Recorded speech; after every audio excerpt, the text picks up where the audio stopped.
Hello chess fans, this is Rick from Chess to Impress.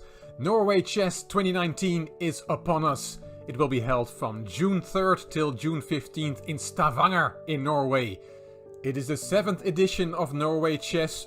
It of course started with the rise of Magnus Carlsen. In 2013 Sergei Karjakin won the tournament and also the Blitz, which was held on the eve of the tournament to determine the pairings in the main tournament. Karjakin also won in 2014, while Carlsen won the Blitz that year. In 2015, Veselin Topalov won the tournament, a great success for him, while Maxime Vachier Lagrave won the Blitz. And it was only in 2016, in the 4th edition, that Magnus Carlsen won his home tournament, and he won the Blitz as well that year. 2017 was for Levon Aronian, Carlsen won the Blitz, and last year in 2018, Fabiano Caruana made a statement. Only a few months before his World Championship match against Carlsen, he won in Carlsen's back garden, while Wesley So won the Blitz that year. The participants in 2019, of course, Carlsen is there. Without him there would be no Norway Chess. Caruana is also there, Mamedyarov, Dingliren, Vachier Lagrave, Anand, Grischuk, Aronian, So and Yu. As you can see, all 10 players in the top 13 in the world. That was the ranking when the field was announced. Now I checked the rating list for June 2019 and Yu Yangyi is in 20th position, so 10 of the 20th strongest players in the world are playing in this event. I'm planning to do daily videos on the event, so I hope you will follow the tournament with me on Chess to Impress. It will be a very interesting and exciting tournament. They are experimenting with the format. I'm putting a few of the tournament regulations here on screen. The time control, each player will have 2 hours on the clock with an increment of 10 seconds after move 40. Normally the players get at least an hour after move 40, but now only 10 seconds per move. And if the classical game ends in a draw, then there will be a 15-minute break and then an Armageddon game will be played. As you can see there, white will have 10 minutes and black will have 7 minutes. With an increment of 3 seconds per move starting from move 61. And as is common in an Armageddon game, if the game is a draw, then black wins. So each game will have a result. If the classical game is drawn, then the Armageddon game will have a decisive outcome. Quite exciting. So how does the point system work? Well, if you win the classical game, you get 2 points. If you lose the classical game, you get 0 points. If the classical game is a draw and you win the Armageddon, so either win with white or win or draw with black, then you get 1.5 points. And if you lose the Armageddon game, then you get still half a point. So it will be an interesting tournament table we can look at after each round. This is quite an experiment. Let me know in the comments what you think of this new format. So on Monday evening, June 3rd, it all started with the Blitz tournament. And it was Maxime Vachier Lagrave, the genius grandmaster from France, who won the event with 7.5 out of 9. And he even lost a game, as you can see there, against Fabiano Caruana. He beat Carlsen in the last round to win the tournament. Aronian and Carlsen finished in joint second, Mamedyarov in 4th. Dingliren on 50%, Yu Yangyi, also from China, 3.5, as did Wesley So. Fabiano Caruana did not have a good Blitz tournament. He finished on 3 points, as did Anand and Grischuk. Grischuk, it's quite surprising that he finished in last place.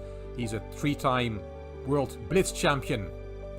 Anand, as you can see, is the only player who did not win a game. He started with a half point out of 4 games and then made 5 draws to get a respectable score of 3 points out of 9 games. So Vachier Lagrave will be the first one to choose a number for the pairings for the main tournament. In his interview after the Blitz tournament, he said he still wanted to think about it and see what the color distribution would be. But it's quite likely that the top 5 players in this table will choose a number that will give him 5 whites and 4 blacks in the main event. This picture shows Vachier Lagrave winning the tournament. He beat Carlsen in the last round with the black pieces. If you can see the board, black is a rook up and Carlsen also lost on time. In this video I will show you the game of Vachier Lagrave against Alexander Grischuk in the 3rd round. The time control was 3 minutes plus a 2-second increment per move. e4 from Maxime Vachier Lagrave, c5 from Grischuk, knight f3, knight c6, And here c3 was played by the Frenchman. d4, bishop b5 or knight c3 are more popular alternatives. c3 is the fourth choice as I saw in the database. Here d5 is the main move, but Grischuk developed his knight f6. That knight was kicked and it went to d5, and here d4 is the most popular move, but Vachier Lagrave first played bishop c4. Attacking the knight goes to b6 often, but e6 was played by Grischuk in this game, protecting the knight on d5. Vachier Lagrave castled, d6, now he played d4, c takes, bishop e7 developing, and here queen e2 is the main move. This is still a position that we see in many Grandmasters games in the databases, but instead of queen e2, Vachier Lagrave took on d6. Taking back with the queen is the most popular move, but Grischuk took with the bishop, and that is quite rare. Knight c3. If we look at the position after 10 moves, white has an isolated pawn on d4. That can be an advantage sometimes, but more often it is a disadvantage. Grischuk castled, rook e1 on the half-open file, and h6 to take any knight or bishop jumps to g5 out of the position. Black does not have many defenders close to his king, and he will have to be alert for any kingside attacks from white, bringing his pieces very quickly to the kingside. Bishop b3, knight back to f6, and knight e5. Make sure you don't take that knight, because then there is d takes e5, and white wins a piece. Of course, Grischuk did not fall for that. After knight e5, he played bishop c7. And now he's attacking the d-pawn, the isolated pawn with two pieces. It's only defended by the queen. So bishop e3, developing the bishop and protecting the pawn. Knight takes c6 was another option. B takes c6, and now black's pawn structure is also damaged. But bishop e3 was played. Now you can win a pawn with knight takes e5. D takes e5, bishop takes e5. It wins a pawn for the moment, but now white has a nice move. Bishop c5. Attacking the rook and attacking the bishop. The best move here is bishop takes c3, b takes c3, and then rook e8. And white has compensation for the pawn he is down with his very nice bishop pair. But after bishop e3, Grischuk did not go for the pawn. He played bishop d7, trying to finish his development. Vachier Lagrave took that bishop, winning the bishop pair. Queen takes, and here Judith Polgar in the live broadcast explained that white does not want black to play knight to e7 and to d5, blockading that isolated pawn. Then black is very solid. So the best move in this position, quite instructive, is to play up that pawn. Try to get rid of the isolated pawn before black can consolidate. E takes d5, knight takes d5, knight takes d5, and queen takes d5. And if black now swaps the queens, then this is a pleasant position for white with the bishop pair. Black will have to defend and try to make a draw against the bishop pair. Grischuk decided not to swap the queens, but he developed his rook, rook a3-8, protecting the queen. And now the white queen switches to h5, and we get that kingside attack after all. Rook f8, and here we get the classical bishop sacrifice, bishop takes h6 from Vachier Lagrave. With perfect play, this only leads to a draw, but attacking is easier than defending, especially in a blitz game. What black should play here is just take the bishop, and then queen g6 check is the next move. The f-pawn is pinned. King h8, and white really does not have anything better than a perpetual. You cannot play, instead of queen g6 check, you cannot play bishop c2 as we see in the game, because then there is rook e6, giving the king two hiding squares on e8 and e7, and white will have to go for the perpetual after all with bishop h7 check, king h8, bishop g6 check, and white has a perpetual. This game will end in a draw. So all that after bishop takes h6 and then just taking the bishop. But Grischuk did not take the bishop. He took on e1 with check, and that's a mistake. Rook takes e1 from Vachier Lagrave, and now Grischuk took the bishop, but now it's different. Queen g6 check came, king f8, queen takes h6 check, king g8, the king has to go back, and now bishop c2, and now it does work for white. Grischuk resigned here. And what is the difference? Well, in the previous variation we played rook e6 and we created those two flight squares for the king. But that is now not an option because the white rook is controlling the e-file, and now white wins. Let's play a move, queen d6, then there is queen h7 check, king f8, and checkmate on h8. And we can see that it is crucial that white is controlling the e-file. Okay, let's cover the h8 square with queen d4.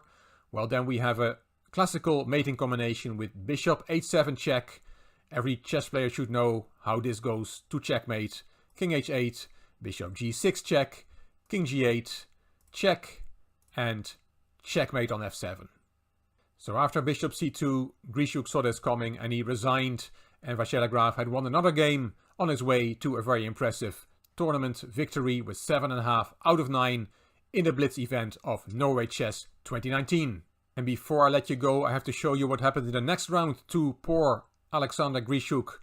He played with white against Levon Aronian, and this is the position after the 62nd move, rook b6. If we do a body count, we see that white is a pawn up and white is winning. Not only is his pawn a far advanced pawn, also black's knight is far away from the action and cannot help defending against that pawn. Rook takes b6 from Aronian, a takes, and rook a8, looking for counterplay with that rook. And here many moves win for white. Knight c4 wins, rook b2 just simply going behind the pass pawn also wins. Let's look at one variation, rook a3 check, looking for counterplay, king c4, and you cannot take the knight because of b7, and we will make a new queen. And if after king c4 you try something like king d7, it doesn't really help because b7 and b8 is unstoppable. But after rook a8, Grischuk did not play knight c4, he did not play rook b2, he played, and look at this move, a beautiful move, rook a2. What is that? Was it a mouse slip? No, it was not a mouse slip. He meant this move and it is beautiful. It is really, really nice. But it has one problem. It doesn't work. Aronian took the rook. And what is the point? Well, the point is that Grischuk now played b7. And there is no way to stop the pawn queening. And white will win with a queen and knight versus rook and knight. And none of black's three pieces can stop that pawn. Well, we'll see that Grischuk had made a big blunder. Knight e2 check from Aronian. He's going to stop the pawn after all. Quite incredible. King b3, knight c1 check, nice move, check, protecting the rook at the same time. King c3, rook a3 check, the only move, and now the rook gets to the b file. King c2, rook b3, stopping the pawn, protected by the knight, wonderful. The refutation of that rook sacrifice by Grischuk, that very spectacular rook sacrifice, which was beautiful, but it doesn't work. Knight c4 was played, king d7, Grischuk took the knight, and Aronian took the pawn, and in this position, being an exchange down, poor Alexander Grischuk resigned the game. What a move, rook a2, and what a pity it doesn't work, and what a nice refutation from Aronian.